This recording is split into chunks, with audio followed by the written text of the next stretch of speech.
औज़ु बिल्लाहि मिनश्शैतानिर्रजीम बिस्मिल्लाहिर्रहमानिर्रहीम। इब्तिदा करते हैं रब्बे करीम के बाबरकत नाम के साथ जो हर चीज़ पर कादिर है। तमाम देखने और सुनने वालों को अस्सलाम वालेकुम। आज की वीडियो में हम यहूदियों का सुर्ख़ की कुर्बानी, मस्जिदुल अक़सा को मुनहदिम करके हैकल की तामीर और दज्जाल की आमद, यही हमारी आज की वीडियो का मौजू है।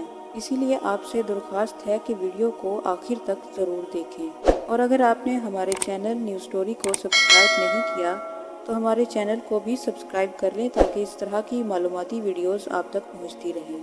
नाज़रीन, जैसा कि आपको मालूम है कि यहूदियों की जानिब से एक ऐलान सामने आया जिसने सारी दुनिया में एक तूफ़ान खड़ा कर दिया।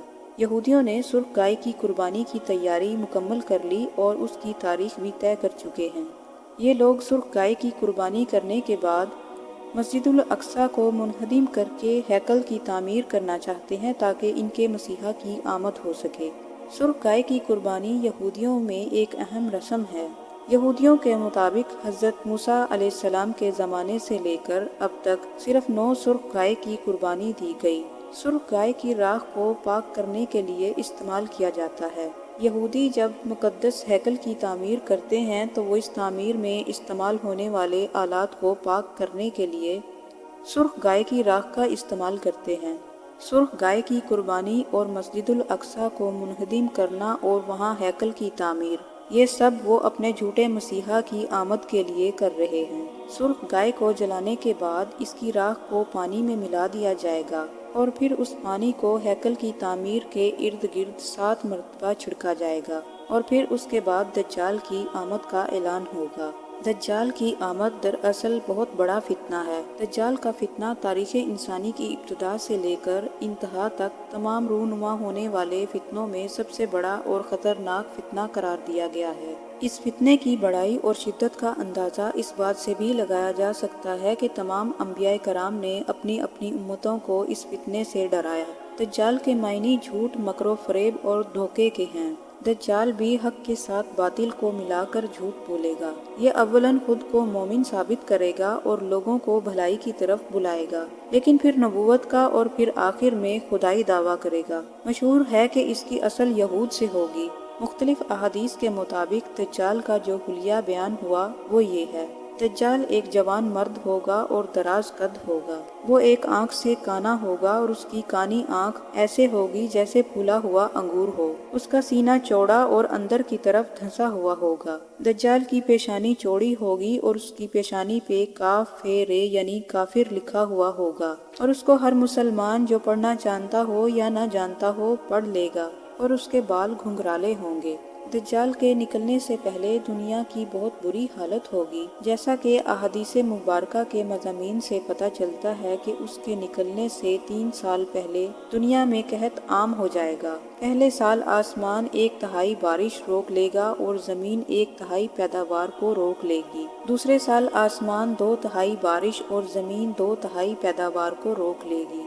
तीसरे साल आसमान सारी बारिश और ज़मीन सारी पैदावार को रोक लेगी, हत्ता कि आसमान शीशे का और ज़मीन तांबे की हो जाएगी। फिर कहत और खुश्कसाली के बाइस तमाम चौपाए हलाक हो जाएंगे। फितने और कत्लो गारत आम होगी। लोग एक दूसरे को कत्ल और जिला वतन करेंगे। फिर दज्जाल मशरिक की जानिब खुरासान शहर से निकलेगा। ग़ज़ाई कहत के साथ साथ इल्मी कहत भी आम होगा। उलमा और दीनदार लोगों की किल्लत होगी। दज्जाल इस दुनिया में 40 रोज़ तक रहेगा। एक दिन 1 साल के बराबर, एक दिन 1 माह के बराबर और एक दिन 1 हफ्ते के बराबर हो जाएंगे, और बाकी दिन साल के बाकी तमाम अय्याम की तरह होंगे। इस मुद्दत में दज्जाल अपनी सवारी पर सवार होकर पूरी दुनिया का चक्कर लगाएगा। इसकी सवारी के एक कान से दूसरे कान का दरमियानी फासला 40 हाथ का होगा, और उसकी सवारी बहुत ही बर्क रफ्तार होगी और दुनिया की कोई जगह ऐसी नहीं होगी कि जहां वो ना पहुंच सके, सिवाय मक्का और मदीना के, इसमें वो दाखिल नहीं हो पाएगा क्योंकि फरिश्तों का पहरा होगा। फिर मदीने से बाहर पड़ाव लगाएगा, जिसकी वजह से मदीना शहर में 3 ज़लज़ले पैदा होंगे और मुनाफिकीन लोग मदीने से भागकर बाहर चले जाएंगे और जाकर दज्जाल से मिलेंगे। उस दिन मदीना हर फासिक मर्द और औरत से पाक हो जाएगा। दज्जाल तरह तरह के शोबदों के जरिए लोगों का ईमान बर्बाद करेगा। हदीस पाक में है कि उसके पास रोटियों के पहाड़ होंगे। दज्जाल के पैरोकारों के सिवा बाकी तमाम लोग सख्त तकलीफ में होंगे। उसके साथ दो नहरें होंगी, जिससे एक को जन्नत और दूसरी को दोजख कहेगा। दर हकीकत जिसको वो जन्नत कहेगा वो दोजख होगी, और जिसको वो दोजख कहेगा वो जन्नत होगी। उसके कहने से आसमान से बारिश होगी, और फिर सब के सामने वो एक शख्स को कत्ल करेगा और फिर उसको जिंदा करेगा। दज्जाल के फितने की वजह से लोग तंग और परेशान होकर भागकर दुखान नामी एक पहाड़ में पनाह लेंगे, लेकिन दज्जाल उनका पीछा करके उनका घेराव करेगा। अहले ईमान लोग सख्त भूख और तकलीफ में होंगे। फिर अल्लाह पाक हजरत ईसा अलैहिस्सलाम को दुनिया में भेजेंगे। हजरत ईसा अलैहिस्सलाम को देखकर दज्जाल ऐसे घुलेगा जैसे पानी में नमक घुल जाता है। हजरत ईसा अलैहिस्सलाम उसको मकामे लुत पर कत्ल करेंगे और उसके किसी पैरोकार को भी ना छोड़ेंगे। हजरत अली रजी अल्लाह ताला अन्हु से रवायत है कि आप सल्लल्लाहु अलैहि वसल्लम ने फरमाया, जो शख्स सूरह कहफ जुमे के दिन पढ़ेगा वो 8 दिन तमाम फितनों से बचा रहेगा, और इस दौरान अगर दज्जाल भी निकल आए तो वो इस फितने से भी महफूज रहेगा। अल्लाह ताला से दुआ है कि अल्लाह ताला हमें इस मकरो फरेब और फितने से महफूज रखे, आमीन। अगर आपको वीडियो पसंद आई हो तो लाइक कीजिए और हमारे चैनल को भी सब्सक्राइब कीजिए ताकि आने वाली तमाम वीडियोस आप तक पहुंचती रहे। मिलते हैं किसी और नई मालूमाती वीडियो के साथ। इजाज़त दीजिए। अल्लाह हाफिज़।